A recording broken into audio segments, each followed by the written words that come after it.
Finally, normally I stand here and I'm very passionate about marketing, packaging, and all you'll be talking on this day. And I've been in the business for 25 years, representing ATG from Sweden, and I think we have made a fantastic story. Just today, to tell you, 20% of the Swedish population over 18 years is at this moment going to make a bet on V75 tomorrow. So a fifth of every Swede is at the moment. And 35% of all Swedes are betting over 18 years old, are regularly betting on horses. So we have made a journey. We have 10 doubled the turnover in 20 years, and we are quite proud of that. I'm not going to talk about that today. I'm going to talk a little bit about the platform which we have discovered the last 5 years, that we have been much more stronger since we started to do that. And the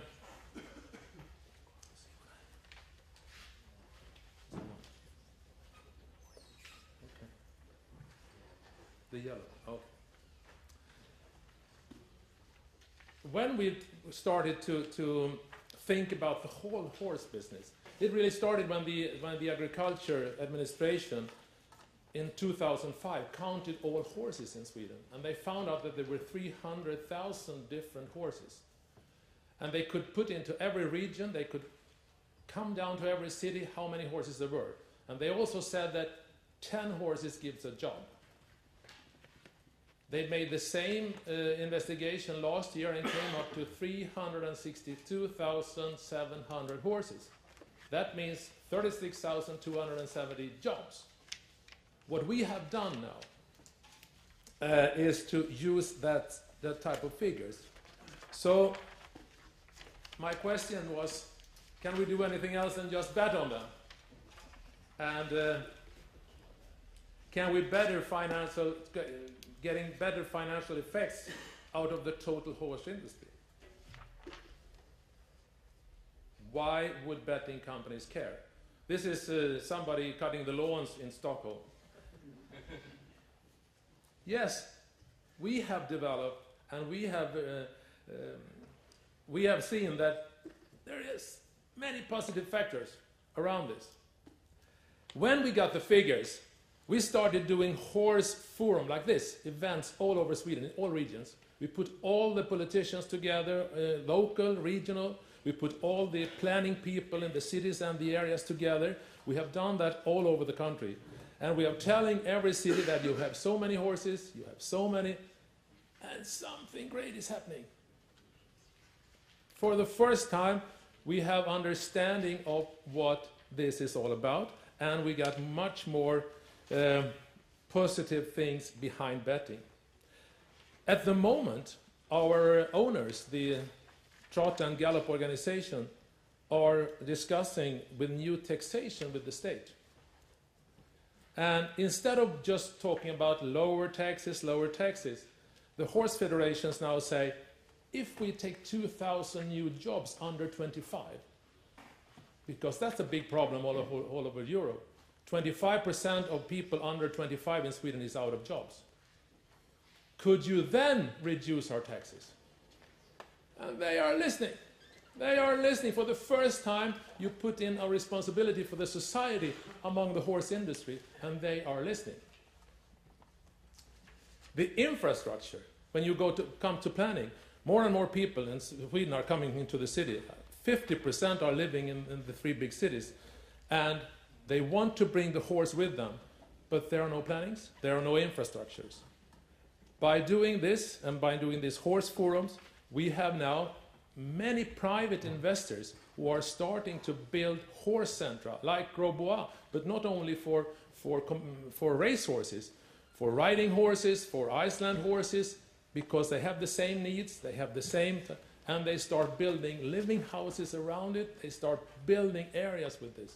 Private investors, not ATG money, just coming out of this work. Sponsors, it's much easier to talk to sponsors when you're talking about the whole horse sector. And the racetracks, who are used normally 40, 50 times per year, now have found that they can work together with the other, especially the equestrian. so in Gothenburg, our second largest track now is fully integrated with the equestrian. So you can compete. 2 weeks ago, they had the first competition. And the equestrian people say, we are in heaven. We are in heaven. The horses could stand where the race horses were standing before racing. They could use our VIP lord. They could use the whole. And they paid money, so the racetrack made a hell out of money. This is things that you can use to reduce costs to get more money. In Sweden, we also have a big discussion about animal welfare.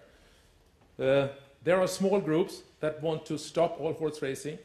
You know, we are killing the horses, we are not doing the right things.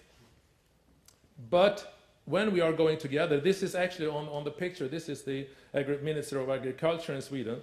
And when he stands behind us, it's not that easy so it has been very, very important when we're talking about welfare.